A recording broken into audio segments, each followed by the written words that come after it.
Ngayong araw guys, susubukan nga pala namin itry ngayon na manguha ng mga naglalakihang giant talaba. Grabe, first time namin ma-experience to guys. Sobrang lalaki ng mga nahuli nilang talaba, tapos fresh na fresh pa. At syempre, dito nga pala namin ngayon yan puputripin sa isang napakagandang white sand beach. Grabe, sobrang ganda dito guys. Kaya tamang putrip na naman ng mga itik. What's up sa inyo mga itik? Ngayong araw guys, heto nga pala ang aming next episode ng aming paglalakbay dito sa napakagandang lugar na Mindoro. At sinamahan nga pala kami ngayon guys ng Team Biglaan papunta dito sa bayan ng Pola. Ipapasubok daw nila sa amin guys sa may experience kung paano nga ba manguha ng mga naglalakihang giant talaba. At ayan guys, dahil medyo umuulan nga pala nung bumiyahe kami, kaya ayan medyo napapasukan nga pala ng tubig dito yung bangka. Pero dahil kalmado naman yung dagat, ay safe naman yan. Pero medyo kabado 20 nga pala si Kuya Mac. At ayan na nga guys, maya lang sa wakas nakarating na nga pala kami ngayon dito sa lugar kung saan daw maraming mga makukuhang mga naglalakihang giant talaba. Kaso nga lang guys, sa kasamaan pala dahil maulan nga pala ngayon ay malabo nga pala yung tubig dito.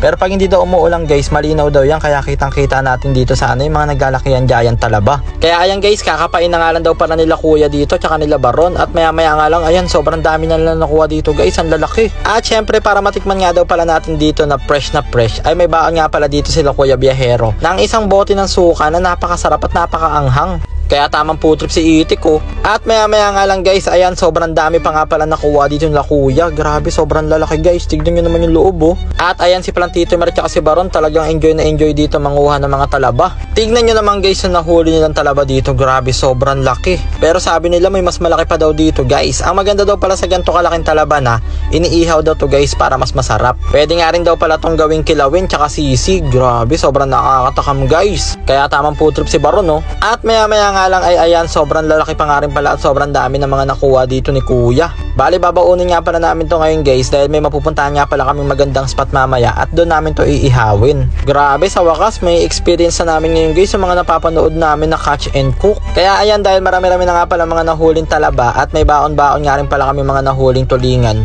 ay pupuntahan na nga pala namin ngayon guys yung isang napakagandang spot dito na merong napakagandang white sand beach. Grabe, tignan nyo naman dito guys, sobrang ganda ng place, napakapayapa at kalmado. At kahit umuulan nga pala guys, kitang kita nyo naman na sobrang linaw pa rin ng tubig ng dagat. At ayun na nga guys, maya lang ay ayan, niready na nga pala nila dito yung mga nahuling talaba. Bali ang gagawin nga pala nilang luto dito guys ay iihawin nga pala nila tong talaba, kasabay na nga rin palang ihawin ng mga tulingan. Grabe, ang sarap na puputripin namin ngayon guys, talagang sariwang sariwa. Kaya maraming salamat nga po pala sa Team Biglaan sa isang napakasayang experience. At habang iniihaw nga pala dito ang ating mga ulam ay tignan nyo naman guys yung place dito. Grabe, solo namin dito ngayon guys, sobrang ganda. Ganito yung mga lugar guys na talaga nga namang napakasarap balik-balikan.